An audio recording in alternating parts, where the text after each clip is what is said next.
சென்னை மெரினா கடற்கரை உலகின் மிக நீளமான 2வது பெரிய கடற்கரை என்ற பெருமைக்குரிய இடமாக திகழ்கிறது. குழந்தைகள் முதல் பெரியவர் வரை அனைத்து மக்களும் மெரினா கடல் அழகை ரசிக்கின்றனர்.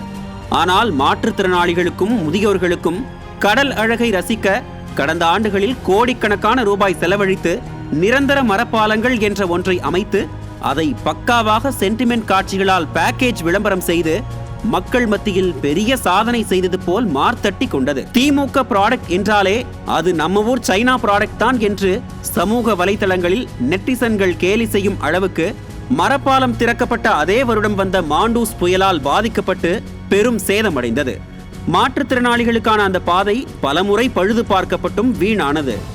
சுமார் 1 கோடி முதல் 2.5 கோடி ரூபாய் வரை செலவிட்டும் தரமில்லாமல் போடப்பட்ட அந்த மரப்பாலத்தை இன்று எடுத்துவிட்டு அதற்கு பதிலாக பிளாஸ்டிக் மேட் ஒன்றை போட்டு அதற்கென தனியாக மீண்டும் விளம்பரம் செய்வதை எப்படி ஏற்க முடியும்?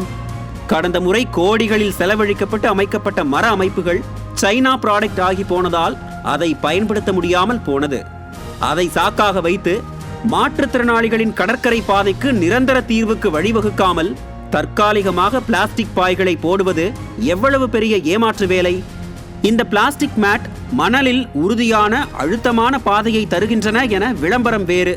ஆனால் வானிலை மாற்றத்தில் எளிதில் இது பாதிக்கப்பட்டு மீண்டும் இதனை எடுத்து சரி செய்ய வேண்டியிருக்குமாம். இப்படி எந்த ஒரு வசதியோ உறுதியான அமைப்போ எதுவும் இல்லாமல் காற்றடித்தால் பறக்கக்கூடிய நிலையில் இருக்கிறது. இது உண்மையில் மக்களின் வரிப்பணத்தை வீணடிக்கும் மோசடி வழி என நாங்க சொல்லல, மக்கள் சொல்றாங்க. சக்கர நாற்காலி பயன்படுத்துபவர்கள் கூட கைப்பிடிகள் சேர்க்கவும் அதிர்வுகளை குறைக்கவும் பரிந்துரைத்துள்ளார்கள். ஆனால் மாநகராட்சி ஆணையர் சமூக ஊடகத்தில் செய்துள்ள பதிவு போல மாற்று தீர்வு என சொல்லி கருத்து கேட்பது வெறும் கண் துடைப்புதான் என மக்கள் புலம்புகிறார்கள். 3 முறை கோடிகளை வாரி இறைத்து தோல்வியடைந்த அரசு இப்போது பிளாஸ்டிக் மேட் போட்டு மீண்டும் புகைப்படம் எடுத்து விளம்பரம் செய்வது வேதனை அளிக்கிறது என மாற்றுத்திறனாளிகள் கருதுகின்றனர்.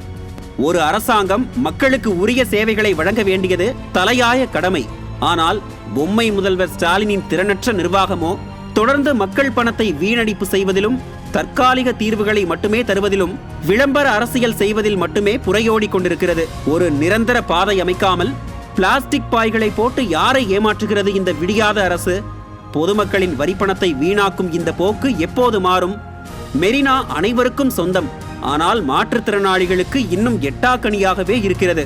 இது அரசின் அலட்சியமா, திறனின்மையா?